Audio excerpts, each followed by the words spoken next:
నడుచువారందరూ ధన్యులు. నిశ్చయముగా నీవు నీ చేతుల కష్టార్జితము అనుభవించెదవు. నిశ్చయముగా నీవు నీ చేతుల కష్టార్జితము అనుభవించెదవు. నీవు ధన్యుడవు, నీకు మేలు కలుగును. నీవు ధన్యుడవు, నీకు మేలు కలుగును. యెహోవా యందు భయభక్తులు కలిగి ఆయన త్రోవలయందు నడుచువారందరూ ధన్యులు. నీలోగిట నీ భార్య ఫలించు ద్రాక్షవల్లి వలె నుండును. నీలోగిట నీ భార్య ఫలించు ద్రాక్షవల్లి వలె నుండును. నీ భోజనపు బల్ల చుట్టూ నీ పిల్లలు, నీ భోజనపు బల్ల చుట్టూ నీ పిల్లలు ఒలీవ మొక్కల వలె నుందురు. ఒలీవ మొక్కల వలె నుందురు. యెహోవా యందు భయభక్తులు కలిగి, యెహోవా యందు భయభక్తులు కలిగి ఆయన త్రోవలయందు నడుచువారందరూ ధన్యులు.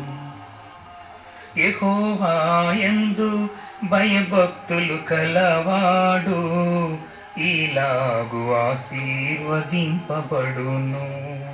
యెహోవా యందు భయభక్తులు కలవాడు ఇలాగు ఆశీర్వదింపబడును.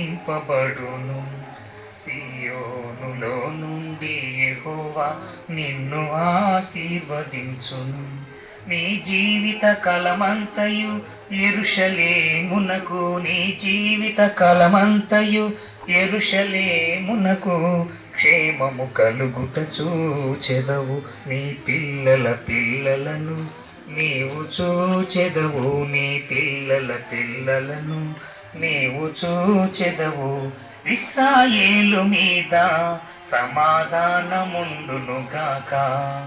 ఇశ్రాయేలు మీద సమాధానముండును గాక.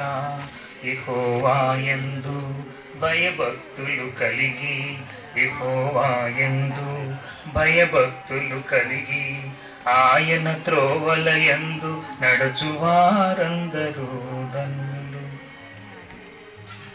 తల్లిదండ్రులకు ఒక వచనాన్ని నేను చదివి వినిపించాలనుకుంటున్నాను. సామెతల గ్రంథం 13వ అధ్యాయంలో 22వ వచనంలో ఇలా రాయబడింది. సామెతలు 13వ అధ్యాయము 22వ వచనంలో,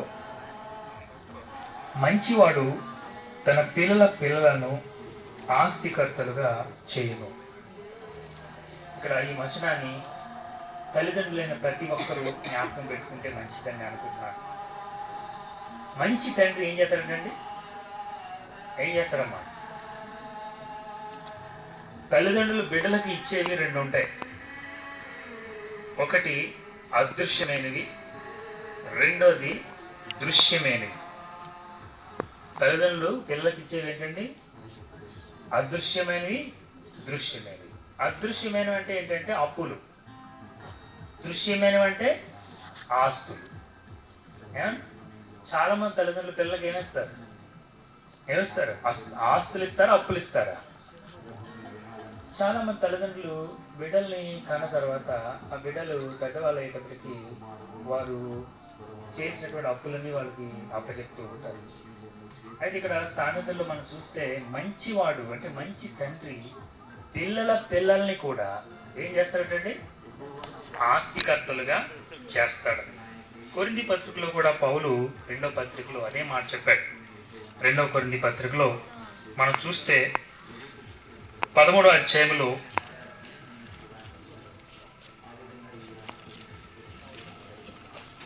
12వ అధ్యాయము 2వ కొరింథీ 12:14లో ఆయన ఇలా అంటున్నాడు, ఇదిగో ఈ 3వసారి మీ ఎద్దకు వచ్చడానికి సిద్ధంగా ఉన్నాను. వచ్చినప్పుడు మీకు భారంగా ఉండను. మీ సొత్తును కాదు మిమ్మల్నే కోరుతున్నాను. పిల్లలు తల్లిదండ్రుల కొరకు కాదు, తల్లిదండ్రులే పిల్లల కొరకు ఆస్తి కూర్చదగినది కదా. ఎవరి కొరకు ఆస్తి కూర్చోబెట్టాలండి? పిల్లలు తల్లిదండ్రుల కొరక, తల్లిదండ్రులు పిల్లల కొరక? తల్లిదండ్రులే పిల్లల కొరకు ఆస్తి కూర్చదగినట్టేంటి? తల్లిదండ్రులు పిల్లల్ని విద్యాబుద్ధులతో పాటు వాళ్ళ కాళ్ళ మీద వాళ్ళు నిలబడేటట్లుగా చేయడం. నిజానికి విద్యను ఇవ్వడం కూడా ఒక ఆస్తి. ఆస్తి అంటే కేవలం డబ్బులని అనుకోకూడదు. పిల్లలు వాళ్ళ భవిష్యత్తులో వాళ్ళ జీవితాన్ని వాళ్ళు బ్రతికే విధంగా వాళ్ళకి మంచి విద్యాబుద్ధులు నేర్పిస్తే అదే గొప్ప ఆస్తి. కొంతమంది తల్లిదండ్రులు తమ పిల్లల్ని బాగా చదివిస్తారు. దానివల్ల ఆ పిల్లలు రేపు పొద్దున భవిష్యత్తులో మంచి స్థితిలో ఉంటారు. కాబట్టి ఓ మంచి తండ్రి తన బిడ్డల గురించి బాగా ఆలోచిస్తాడు, వాళ్ళని మంచి స్థితిలో పెడతాడు. అయితే చాలా మంది పిల్లల్ని నిర్లక్ష్యం చేస్తారు. దానివల్ల ఆ పిల్లలు పెద్దవారైన తర్వాత తల్లిదండ్రుల నుంచి ఏమి పొందకుండా పోగొట్టుకునే అవకాశం ఉంది. ఉదాహరణకి ఒక చిన్న ఉదాహరణ చెప్పి నేను ముగిస్తాను. ఒకసారి ఏం జరిగిందంటే, వీధిలో కొంతమంది పిల్లలు ఆడుకుంటున్నారు. ఆ పిల్లలు ఆడుకుంటుంటే ఆడుకుంటున్న పిల్లల్లో 3 పిల్లలు ఆడుకుంటున్నారు. ఒక అబ్బాయి తల్లిదండ్రులు వచ్చి ఆ పిల్లవాడిని తిట్టి ఇంటినాడు అన్నారు. అప్పుడు అబ్బాయి ఆట మధ్యలో బాధతో వెళ్ళిపోయాడు ఇంటికి.